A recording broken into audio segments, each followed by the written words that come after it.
so on today's project we are going to take the Echo SRM 2620, which I converted to a 2620T by replacing the gear head that has 156.8 hours, and we're going to be changing some maintenance items today, performing a little bit of maintenance that is pretty much long overdue. So the first thing that we'll do is I'm going to replace the pleated air filter and also the pre-filter. This is a foam insert. It's really easy. Just remove these two captured thumb screws. The entire assembly will come off just like that. Pull the air filter out, and then there's a like a cage that's right here. And then here is the pre-filter.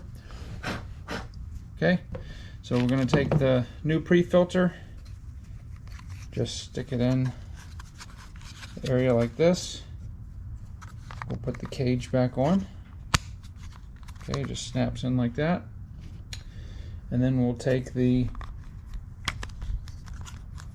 pleated filter and it goes in just like that. Now make sure it can't fit this way, alright? It's only fits one way. The smaller circumference area fits into the cage like that.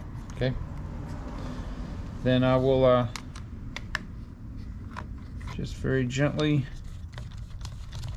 put the thumb screws back.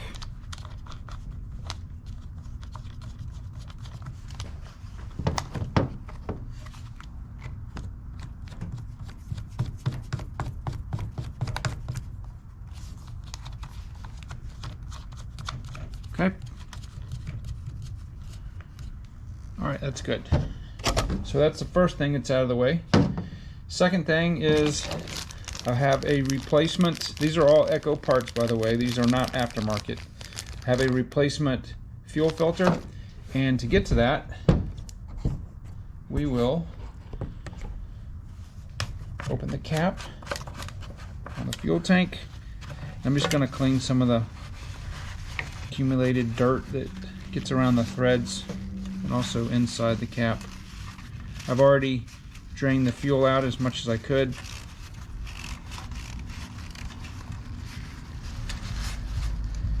Then I've got some long needle nose pliers. I'm going to pull the cap out like that, just to give me a little bit more room, and then very gently reach down in there and see if I can snag the fuel line.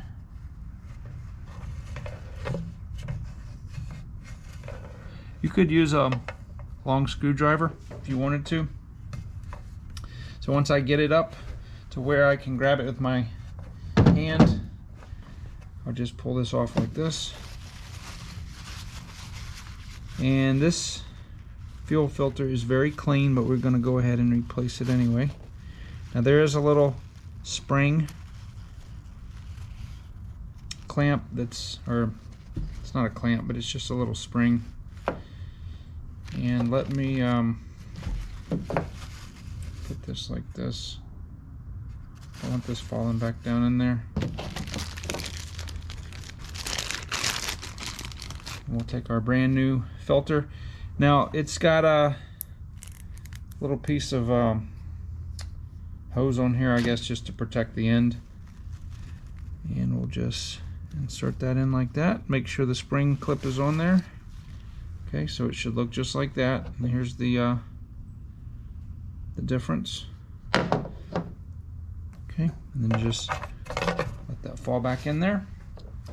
And I'll take this, and to put this back in, you just fold this like a taco, slip it in there like that, and put that back on. All right, so I'll put that aside. And the final thing that we need to do on this Echo is we need to replace the spark plug. If you don't know which spark plug your Echo takes, there's usually a sticker right here that actually, it's very convenient. It gives you the size. This happens to be the NGK CMR 7H. And so I'm going to take the boot, and let's see if I can use my pliers here just very gently to pop this boot out. These are on really, really tight.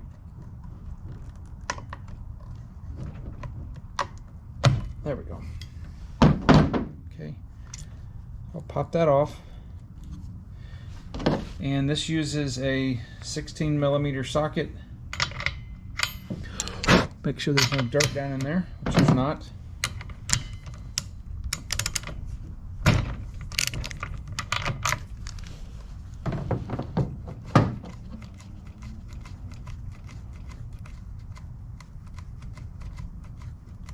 Now, I've had absolutely zero issues with this trimmer since the day I bought it.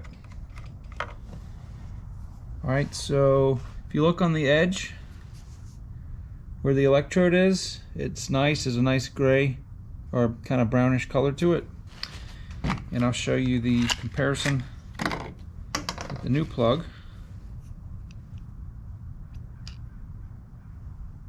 So there maybe is just a tiny little bit of wear on here. The center electrode, when I refer to wear, but it looks good. Alright, so I'm going to take this plug, put it in here. Now, the one thing that I really love about two-stroke equipment is there's no valves to adjust. As far as maintenance on the engine, preventive maintenance, we just did it. That's it. So I just snug that, don't want it too tight. And then we will put this back on like that. Okay. And that's pretty much it. So let's put some fuel in here and prime it up. Start it up, see how it runs. One thing to note, that the primer bulb right here, these can over time, not this one, but they can over time crack, and it will produce a really hard starting machine. But it just still needs to be flexible. New ones will be clear. It gets discolored, it looks more amber after it's been used a while, but it's still nice and flexible. These are very easy to replace right here. Alright, well, let's get some fuel in it and crank it up.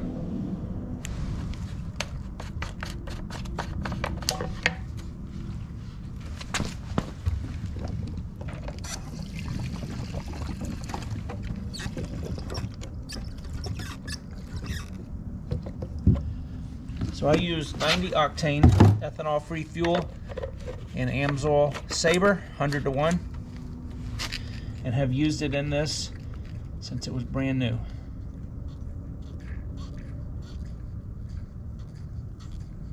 Okay. So the choke. Alright.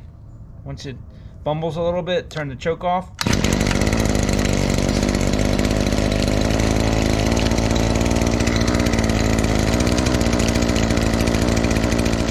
So I have absolutely no idea how much this service would have cost if you took it to the dealer, but for goodness sakes, it takes, like, literally, if I wasn't filming this, 3 minutes. We'll say 5 minutes getting your tools and putting them up. So please keep your money in your pocket as much as possible, and hopefully this was helpful. It will encourage you to do your own preventive maintenance on your equipment. So with that being said, guys, I will talk to you on the next video.